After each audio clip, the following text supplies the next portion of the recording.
सत श्री अकाल फ्रेंड्स, मैं संदीप कौर ते तुहाडा सारेयां दा स्वागत है मेरे चैनल गेल पंजाबी फूड फैक्ट्री ते। फ्रेंड्स, मैं तुहाडे नाल जिहड़ा मॉर्निंग रूटीन है अपना बिल्कुल जिहड़ा मेरा रियल लाइफ का पार्ट है सो तुहाडे नाल शेयर कर रही हैं। फ्रेंड्स, एवरी डे जिहड़ा मैनूं घर विच इस तरह काम हुंदा है, मेरा जिहड़ा हर रोज़ का रूटीन है ये मॉर्निंग का। सो मैं मिल्किंग पहले कर चुकी हाँ, उस टाइम मैं वीडियो नहीं बना सकी। सो आप किसी दिन फिर शेयर करांगे वो वाली वीडियो। सो हुण मैं मिल्किंग तो बाद जिहड़ा इन्हां नूं गावां नूं इस तरह पट्ठे पा रही हाँ। तो ये मेरा डेली का रूटीन है, रोज़ाना मैं इस तरह घर विच मैनूं सारा काम हुंदा ते मैं कुछ काम जिहड़े रह गए आपां फिर किसी होर वीडियो शेयर करांगे। सो हुण आपां तूड़ी कढ लई है, इस तरह पशुआं नूं संनी रलावांगे।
तो फ्रेंड्स, इस तरह जी मैं सन्नी रला ली है हुण।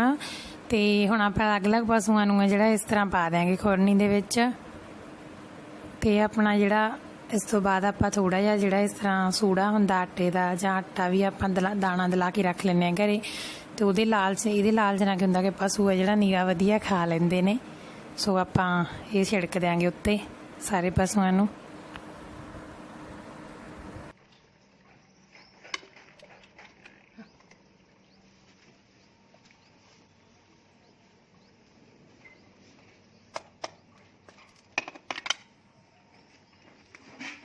तो हुण फ्रेंड्स, हत्थ जिहड़े सन्नी रलाउण तो बाद धो लांगे वधिया। तो पशु जिहड़े नीरा खा रहे हैं, पशु बाहर ही बन्ने हुए हैं क्योंकि पशुओं नूं बाहर जिहड़ा गर्मी विच बाहर ही बन्निया जांदा ते सर्दियां विच है जिहड़ा दरवाजे च अंदर बन्न दित्ता जांदा। सो हुण इन्हां दा जिहड़ा ये गोबर है सिੱਟਣ वाला रूड़ी ते मेरे बार विच ही रूड़ी है फ्रेंड्स। तां मैं उत्थे जिहड़ा मैनूं काफ़ी घੱਟ सਮਾं लगदा है। सो मैं रोज़ाना दा जिहड़ा बिल्कुल मेरा काम है घर का, मैं वही तुहाडे नाल शेयर कर रही हाँ। कई बार की हुंदा कि मैथों वीडियो भी कई दिनों की पई नहीं। सो यही रीज़न हुंदा कि मैनूं घरे कल्ली नूं जिहड़ा बहुत ज़्यादा काम हुंदा। सो एक वीडियो बनाउण पिछे बहुत ज़्यादा मेहनत हुंदी है फ्रेंड्स। इस तरह ये तो मैं तुहाडे नाल सिर्फ इन्ना की रूटीन अपना शेयर कर रही हाँ, बट घर दे होर भी दोपहर दे काम हुंदे ने ते ईवनिंग दे भी काम हुंदे ने। सो सारे कामां विच इन्नी बिजी लाइफ है कि एक वीडियो शूट कर पाउणा बहुत ही ज़्यादा मुश्किल हुंदा, बट फिर भी मैं टाइम कढ के जिहड़ी तुहाडे लई वीडियो है शूट करदी हाँ। सो प्लीज़ वीडियो नूं लाइक शेयर कमेंट जरूर कराया करो। बहुत ज़्यादा मेहनत हुंदी है एक वीडियो पिछे, फिर उसकी एडिटिंग वगैरह करनी उससे भी काफ़ी टाइम लगता है। सो इस तरह जिहड़ा मैं गोबर है सारा रूड़ी ते सिੱਟ देंगी तो इत्थों की मैं सफाई करूँगी। इन्हों फिर थोड़े टाइम बिच जी पशुओं को धुप्प आ जूगी। धुप्प आने तो बाद जिहड़ा मैं इन्हों अंदर दरवाजे च बन्नूगी, उत्थे पक्खा वगैरह लगा के ये दोपहरे है जिहड़ा खड़े रहंदे ने क्योंकि गर्मी फिर इन्हों छावें बन्नदे हैं दोपहरे। सो अंदर भी थोड़ी जी सफाई करने वाली पई है। कल मेरा थोड़ा टाइम नहीं लग्या शाम नूं ते मैं अंदर जिहड़ा इन्हां दा सफाई नहीं कर पा रही जिथे दोपहरे बन्ने हुए सी कल। सो अंदरों भी मैं जिहड़ा सावे गोहा कूड़ा करके इन्हां दा ते इत्थे बौंकर मार के इन्हां दी सफाई करूँगी।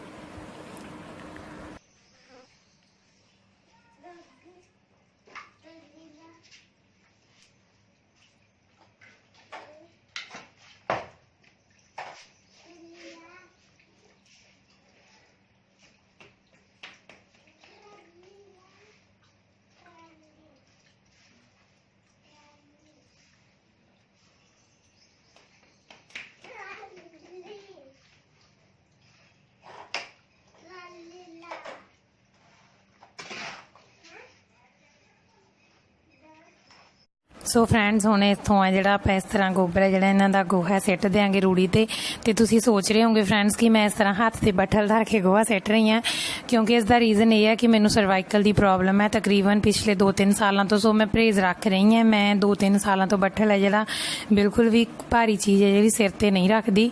ਸੋ ਮੇਰਾ ਸਰਵਾਈਕਲ ਫਿਰ ਦੁਬਾਰਾ ਸ਼ੁਰੂ ਹੋ ਜਾਂਦਾ, ਸੋ ਮੈਨੂੰ ਇਹ ਕਾफ़ੀ ਜ਼ਿਆਦਾ ਪ੍ਰੋਬਲਮ ਹੈ। ਤੇ ਪਸ਼ੂਆਂ ਦੇ ਥੱਲੇ ਫਰੈਂਡਸ ਇਸ ਤਰ੍ਹਾਂ ਅਸੀਂ ਨੀਚੇ ਫਰਸ਼ ਲੱਗੀ ਹੋਈ ਹੈ, ਬਟ ਅਸੀਂ ਕੀ ਹੈ ਕਿ ਉੱਤੇ ਮਿੱਟੀ ਸਿੱਟ ਦਿੰਦੇ ਹਾਂ, ਕਿਉਂਕਿ ਜਿਹੜੀਆਂ ਇਹ ਗਾਵਾਂ ਇਹਨਾਂ ਦਾ ਜਿਹੜਾ ਲੇਵ ਹੈ ਤੇ ਇਹਨਾਂ ਦੇ ਥਣ ਖਰਾਬ ਹੋ ਜਾਂਦੇ ਆ ਫਿਰ, ਤੇ ਮਿੱਟੀ ਤੇ ਵਧੀਆ ਰਹਿੰਦੇ ਨੇ। ਸੋ ਫਰਸ਼ ਤਾਂ ਧੋਣੀ ਕਾफ़ੀ ਮਤਲਬ ਘੱਟ ਟਾਈਮ ਲੱਗਦਾ ਵੀ ਆਪਾਂ ਫਰਸ਼ ਧੋ ਦਿੰਦੇ ਹਾਂ, ਬਟ ਕੀ ਹੈ ਕਿ ਰੇਤਾ ਸਾਨੂੰ ਸਿੱਟਣਾ ਹੀ ਪੈਂਦਾ, ਫਿਰ ਜ਼ਿਆਦਾ ਮੈਸਟਿਸ ਦੀ ਪ੍ਰੋਬਲਮ ਹੋ ਜਾਂਦੀ ਹੈ ਪਸ਼ੂਆਂ ਨੂੰ ਲੇਵੇ ਨੂੰ। ਸੋ ਹੁਣ ਇੱਥੇ ਅੱਧੀ ਸਾਈਡ 'ਤੇ ਹੈ ਜਿਹੜੀ ਬਿਲਕੁਲ ਮੇਨ ਗੇਟ ਹੈ ਜਿਹੜਾ ਉਹਦੇ ਸਾਹਮਣੇ ਇਸ ਤਰ੍ਹਾਂ ਫਰਸ਼ ਲੱਗੀ ਹੋਈ ਹੈ, ਤੇ ਮੈਂ ਇੱਥੇ ਬੌਂਕਰ ਮਾਰ ਦੂੰਗੀ। ਪਹਿਲਾਂ ਬੌਂਕਰ ਮਾਰਨ ਤੋਂ ਬਾਅਦ ਮੈਂ ਸਾਰਾ ਜਿਹੜਾ ਕੂੜਾ ਇਕੱਠਾ ਕਰਕੇ ਤੇ ਸਾਈਡ ਵਾਲੇ ਜਿੱਥੇ ਪਸ਼ੂ ਬੰਨੇ ਹੁੰਦੇ ਉਹ ਕੱਚੇ ਥਾਂ 'ਤੇ ਵੀ ਬੌਂਕਰ ਮਾਰ ਕੇ ਉਸ ਤੋਂ ਬਾਅਦ ਮੈਂ ਜਿਹੜੀ ਸਾਰੀ ਫਰਸ਼ ਅੰਦਰੋਂ ਬਾਹਰੋਂ ਧੋ ਦੂੰਗੀ, ਤਾਂ ਕਿ ਦੁਪਹਿਰੇ ਜਿਹੜਾ ਇਹਨਾਂ ਨੂੰ ਵਧੀਆ ਠੰਡਾ ਰਹਿੰਦਾ ਥਾਂ 'ਤੇ, ਸਫਾਈ ਵੀ ਹੋ ਜਾਂਦੀ ਹੈ ਇੱਥੇ ਵਧੀਆ।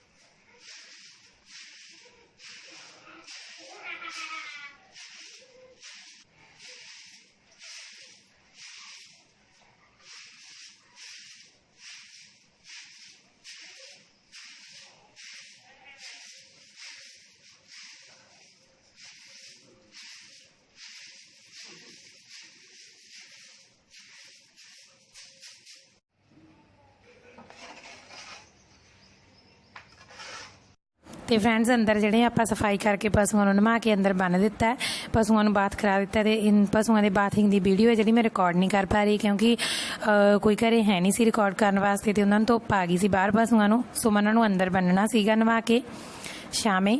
ਤੇ ਇਸ ਤਰ੍ਹਾਂ ਆਪਾਂ ਬਾਹਰੋਂ ਜਿਹੜਾ ਥੋੜ੍ਹਾ ਬਹੁਤਾ ਕੂੜਾ ਸੀਗਾ ਤੇ ਉਹ ਇਕੱਠਾ ਕਰ ਦਿਆਂਗੇ, ਇਸ ਤਰ੍ਹਾਂ ਬੱਠਲ 'ਚ ਪਾ ਦਿਆਂਗੇ। ਤੇ ਇਸ ਤੋਂ ਬਾਅਦ ਹੁਣ ਆਪਾਂ ਇੱਥੇ ਬੌਂਕਰ ਮਾਰਾਂਗੇ। ਦੂਸਰੇ ਘਰੇ ਮੈਂ ਪਹਿਲਾਂ ਹੀ ਸਾਈਡਾਂ ਦੇ ਸਾਰੇ ਜਿਹੜੀ ਆਸੇ ਪਾਸੇ ਬੌਂਕਰ ਮਾਰਤੀ ਸੀਗੀ। ਸੋ ਇਹ ਮੇਰਾ ਬਾਹਰਲਾ ਹੀ ਰੂਟੀਨ ਹੈਗਾ ਵੀ ਬਾਹਰ ਦੇ ਕੰਮ ਦਾ ਹੀ। ਤੇ ਹਜੇ ਅੰਦਰ ਤਾਂ ਸਾਰਾ ਕੰਮ ਘਰ ਦੇ ਅੰਦਰ ਹੈ ਜਿਹੜਾ ਉਹ ਕਿਸੇ ਦਿਨ ਫੇਰ ਸ਼ੇਅਰ ਕਰਾਂਗੇ ਆਪਾਂ ਵੀਡੀਓ ਬਣਾ ਕੇ ਤੁਹਾਡੇ ਨਾਲ, ਕਾफ़ੀ ਜ਼ਿਆਦਾ ਕੰਮ ਹੋ ਜਾਂਦਾ ਘਰ ਦੇ ਵਿੱਚ। ਸੋ ਇਸ ਤਰ੍ਹਾਂ ਆਪਾਂ ਜਿਹੜਾ ਬੌਂਕਰ ਨਾਲ ਸਾਰਾ ਜਿਹੜਾ ਐਕਸਟਰਾ ਤੂੜੀ ਵਗੈਰਾ ਤੇ ਜਿਹੜਾ ਇਹ ਮਿੱਟੀ ਘੱਟਾ ਫਰਸ਼ ਤੇ ਆ ਜਾਂਦਾ ਇਹ ਇਕੱਠਾ ਕਰ ਲਾਂਗੇ। ਇਸ ਤਰ੍ਹਾਂ ਇਹਦੀ ਇੱਕ ਥਾਂ ਢੇਰੀ ਲਾ ਦੇਂਗੇ।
ਸੋ ਫਰੈਂਡਸ ਇਸ ਤਰ੍ਹਾਂ ਜਿਹੜਾ ਆਪਾਂ ਬਾਹਰੋਂ ਆਗਾ ਬੌਂਕਰ ਮਾਰਤੀ ਹੈ ਤੇ ਕੂੜਾ ਇਕੱਠਾ ਕਰਤਾ ਤੇ ਬੱਠਲ ਦੇ ਵਿੱਚ ਢੇਰੀ ਪਾਤੀ ਹੈ।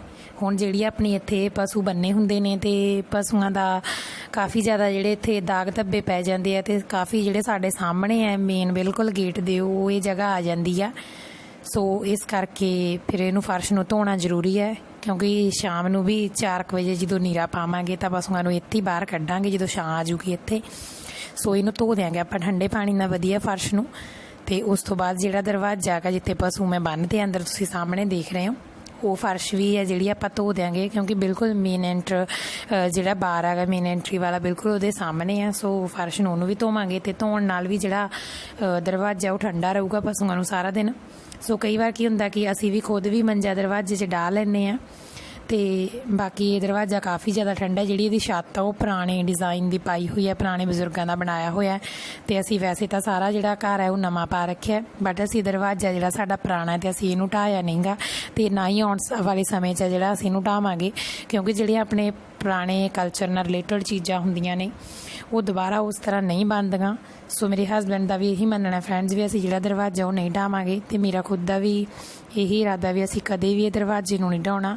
ਜਿੰਨਾ ਚਿਰ ਇਹ ਵਧੀਆ ਪਿਆ ਤਾਂ ਪਿਆ ਰਹਿਣ ਦਿਓ, ਤੇ ਕਾफ़ੀ ਜ਼ਿਆਦਾ ਠੰਡਾ ਪਸ਼ੂਆਂ ਨੂੰ, ਤੇ ਖੁਦ ਵੀ ਜਦੋਂ ਇੱਥੇ ਕਾफ़ੀ ਜਿਹੜੀ ਸਾਹਮਣੇ ਹਵਾ ਠੰਡੀ ਆਉਂਦੀ ਹੈ ਸੋ ਵਧੀਆ ਲੱਗਦਾ ਇਹ ਬਾਹਰ ਦੇ, ਮਤਲਬ ਬਿਲਕੁਲ ਸਾਡਾ ਜਿਹੜਾ ਪੁਰਾਣਾ ਹੀ ਗੇਟ ਹੈ। ਸੋ ਹੁਣ ਮੈਂ ਬਾਥ ਕਰ ਲਿਆ ਫਰੈਂਡਸ, ਕਿਉਂਕਿ ਕਾफ़ੀ ਜ਼ਿਆਦਾ ਗਰਮੀ ਸੀ, ਤੇ ਮੈਂ ਇਸ ਤਰ੍ਹਾਂ ਬਾਥਿੰਗ ਕਰਕੇ ਇਸ਼ਨਾਨ ਕਰਕੇ ਹੁਣ ਮੈਂ ਆਟਾ ਪਹਿਲਾਂ ਗੁੰਨ ਕੇ ਰੱਖਤਾ ਸੀ, ਤੇ ਹੁਣ ਜਿਹੜੀ ਮੈਂ ਸੁਬਾਹ ਦੀ ਰੋਟੀ ਟੋਕ ਕਰ ਰਹੀ ਹਾਂ। ਸੋ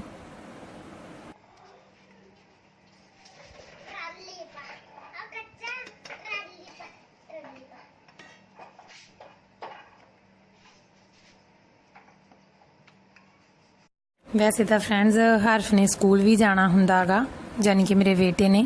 ਸੋ ਉਹਨੂੰ ਵੀ ਨਹਾਉਣਾ ਧਮਾਉਣਾ ਹੁੰਦਾ, ਤੇ ਉਹਨੂੰ ਸਕੂਲ ਭੇਜਣਾ ਹੁੰਦਾ, ਉਹਦੀ ਰੋਟੀ ਪਹਿਲਾਂ ਬਣਾ ਕੇ। ਬਟ ਕੀ ਹੈ ਕਿ 2-3 ਦਿਨਾਂ ਦੀ ਉਹਦੀ ਜਿਹੜੀ ਹੈਲਥ ਆ ਉਹ ਚੰਗੀ ਨਹੀਂ ਗਈ, ਉਹ ਬਿਮਾਰ ਹੋ ਰਿਹਾ, ਥੋੜ੍ਹੀ ਜਿਹੀ ਉਹਨੂੰ ਗਰਮੈਸ਼ ਦੀ ਪ੍ਰੋਬਲਮ ਹੋ ਗਈ ਸੀ। ਸੋ 2-3 ਦਿਨਾਂ ਤੋਂ ਘਰੇ ਹੀ ਹੈ। ਡਾਕਟਰ ਨੇ ਕਿਹਾ ਵੀ ਬੱਚੇ ਨੂੰ ਘਰੇ ਰੱਖ ਕੇ ਜਿਹੜਾ ਰੈਸਟ ਕਰਾਓ, ਤੇ ਜਿਹੜੀ ਉਹਦੀ ਮੈਡੀਸਨ ਉਹ ਚੱਲ ਰਹੀ ਹੈ। ਸੋ ਆਪਾਂ ਜਦੋਂ ਸਕੂਲ ਜਾਣ ਲੱਗ ਗਿਆ ਤੁਹਾਡੇ ਨਾਲ ਉਹ ਵੀ ਸ਼ੇਅਰ ਕਰਾਂਗੇ।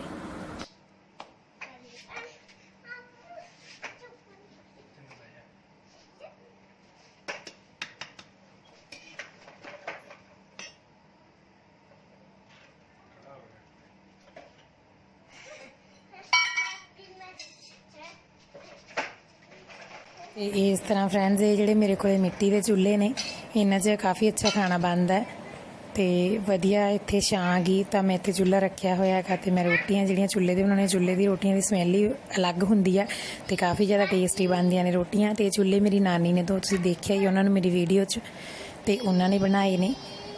ਤੇ ਉਹਨਾਂ ਦੀ ਇੱਕ ਫਰੈਂਡ ਹੈ ਜਿਨ੍ਹਾਂ ਨੂੰ ਤੁਸੀਂ ਵੀਡੀਓ 'ਚ ਦੇਖਿਆ ਹੈ, ਦੂਸਰੀ ਬੇਬੇ ਨੂੰ, ਉਹਨਾਂ ਨੇ ਬਣਾਏ ਨੇ ਚੁੱਲ੍ਹੇ ਦੋਨਾਂ ਨੇ ਰਲ ਕੇ। ਸੋ ਮੈਨੂੰ ਤਾਂ ਇਹ ਜਿਹੀਆਂ ਚੀਜ਼ਾਂ ਬਣਾਉਣੀਆਂ ਨਹੀਂ ਆਉਂਦੀਆਂ। ਸੋ ਪੁਰਾਣੇ ਬਜ਼ੁਰਗ ਇਹ ਬਣਾ ਸਕਦੇ ਨੇ, ਵੈਸੇ ਕਈ ਲੋਕ ਹੁੰਦੇ ਬਣਾ ਲੈਂਦੇ, ਬਟ ਮੈਂ ਕਦੇ ਬਣਾਏ ਨਹੀਂ, ਐਵੇਂ ਤੁਹਾਨੂੰ ਝੂਠ ਬੋਲਾਂ। ਸੋ ਮੇਰੀ ਨਾਨੀ ਕੋਲ ਚੁੱਲ੍ਹੇ ਲੈ ਕੇ ਆਉਂਦੇ ਨੇ, ਤੇ ਇਸ ਤਰ੍ਹਾਂ ਮੈਂ ਰੋਟੀਆਂ ਜਿਹੜੀਆਂ ਜਦੋਂ ਕੋਲੇ ਬਣ ਜਾਂਦੇ ਨੇ ਲੱਕੜ ਦੇ, ਆਪਾਂ ਇਸ ਤਰ੍ਹਾਂ ਫੈਲਾ ਕੇ ਰੋਟੀ ਹੈ ਜਿਹੜੀ ਨੀਚੇ ਲਾਵਾਂਗੇ, ਤੇ ਬਿਲਕੁਲ ਇਹ ਇਸ ਤਰ੍ਹਾਂ ਹੀ ਮੇਰੀ ਨਾਨੀ ਇਸ ਤਰ੍ਹਾਂ ਹੀ ਲਾਉਂਦੇ ਨੇ, ਤੁਸੀਂ ਦੇਖਿਆ ਉਹਨਾਂ ਨੂੰ ਵੀ ਵੀਡੀਓ 'ਚ। ਸੋ ਇਸ ਤਰ੍ਹਾਂ ਰੋਟੀ ਫੁੱਲ ਕੇ ਜਿਹੜੀ ਕੋਲਿਆਂ 'ਤੇ ਬਹੁਤ ਹੀ ਜ਼ਿਆਦਾ ਸਵਾਦ ਬਣਦੀ ਹੈ, ਤੇ ਫੁੱਲੀ ਹੋਈ ਰੋਟੀ ਵਰਗਾ ਤਾਂ ਜਿਹੜਾ ਟੇਸਟ ਨਹੀਂ ਹੁੰਦਾ। ਸੋ ਇਸ ਤਰ੍ਹਾਂ ਜਿਹੜੀ ਐਕਸਟਰਾ ਸਵਾਦ ਲੱਗ ਜਾਂਦੀ ਹੈ ਕੋਲਿਆਂ ਦੀ, ਉਹ ਆਪਾਂ ਨੂੰ ਸਾਫ਼ ਕਰ ਦਿਆਂਗੇ, ਤੇ ਰੋਟੀ ਨੂੰ ਘਿਓ ਨਾਲ ਚੋਪੜ ਲਾਂਗੇ।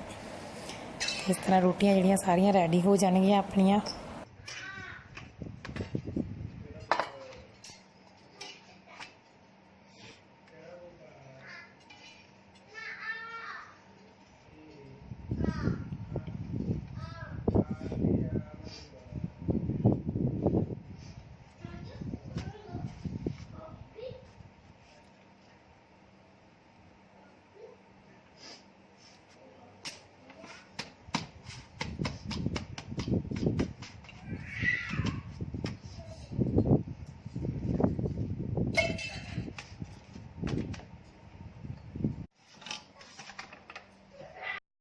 ਸੋ ਫਰੈਂਡਸ ਹੁਣ ਸਾਰੀਆਂ ਜਿਹੜੀਆਂ ਰੋਟੀਆਂ ਇਸ ਤਰ੍ਹਾਂ ਬਣ ਚੁੱਕੀਆਂ ਨੇ, ਤੇ ਹੁਣ ਆਪਾਂ ਜਿਹੜਾ ਥਾਲ ਆ ਸਰਵ ਕਰ ਲਾਂਗੇ ਰੋਟੀ ਖਾਣ ਵਾਸਤੇ।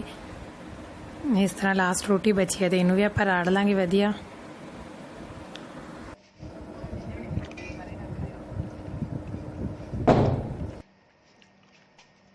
ਸੋ ਇਸ ਤਰ੍ਹਾਂ ਮੈਂ ਥਾਲ ਦੇ ਵਿੱਚ ਜਿਹੜੇ ਅੰਬ ਚੀਰ ਕੇ ਤੇ ਦਹੀਂ ਰੱਖ ਲਈ ਹੈ, ਤੇ ਹੁਣ ਆਪਾਂ ਜਿਹੜੀ ਸਬਜ਼ੀ ਆ ਇਸ ਤਰ੍ਹਾਂ ਬਣੀ ਹੋਈ, ਤੇ ਇਹਨੂੰ ਗਰਮ ਕਰ ਲਾਂਗੇ। ਮੈਂ ਮਿੱਟੀ ਦੀ ਪਤੀਲੀ ਲੈਤੀ ਹੋਈ ਇਸ ਤਰ੍ਹਾਂ ਮਿੱਟੀ ਦੀ ਹਾਂਡੀ। ਸੋ ਇਹਦੇ ਵਿੱਚ ਮੈਂ ਜਿਹੜੀ ਸਬਜ਼ੀ ਬਣਾਉਣੀ ਹੈ ਇਹ ਹੈਲਥ ਵਾਸਤੇ ਬਹੁਤ ਹੀ ਅੱਛੀ ਹੁੰਦੀ ਹੈ। ਸੋ ਤੁਸੀਂ ਵੀ ਇਸ ਤਰ੍ਹਾਂ ਦੇ ਮਿੱਟੀ ਦੇ ਭਾਂਡੇ 'ਚ ਹੀ ਖਾਣਾ ਬਣਾਇਆ ਕਰੋ, ਤੇ ਬਹੁਤ ਹੀ ਜ਼ਿਆਦਾ ਸਵਾਦਿਸ਼ਟ ਬਣਦੀ ਹੈ। ਤੇ ਸਾਡੇ ਘਰ ਜਿਹੜੀ ਆਲੂ ਪਕੌੜਿਆਂ ਦੀ ਸਬਜ਼ੀ ਬਣਾਈ ਸੀ ਮੈਂ ਵਧੀਆ ਇਸ ਤਰ੍ਹਾਂ। ਤੇ ਹੁਣ ਇਸ ਵਿੱਚ ਰੋਟੀਆਂ ਰੱਖ ਲਾਂਗੇ 2, ਤੇ ਆਪਾਂ ਦਾਲ ਪਾ ਲਾਂਗੇ, ਤੇ ਆਪਣਾ ਥਾਲ ਹੈ ਜਿਹੜਾ ਰੈਡੀ ਹੋ ਜਾਊਗਾ।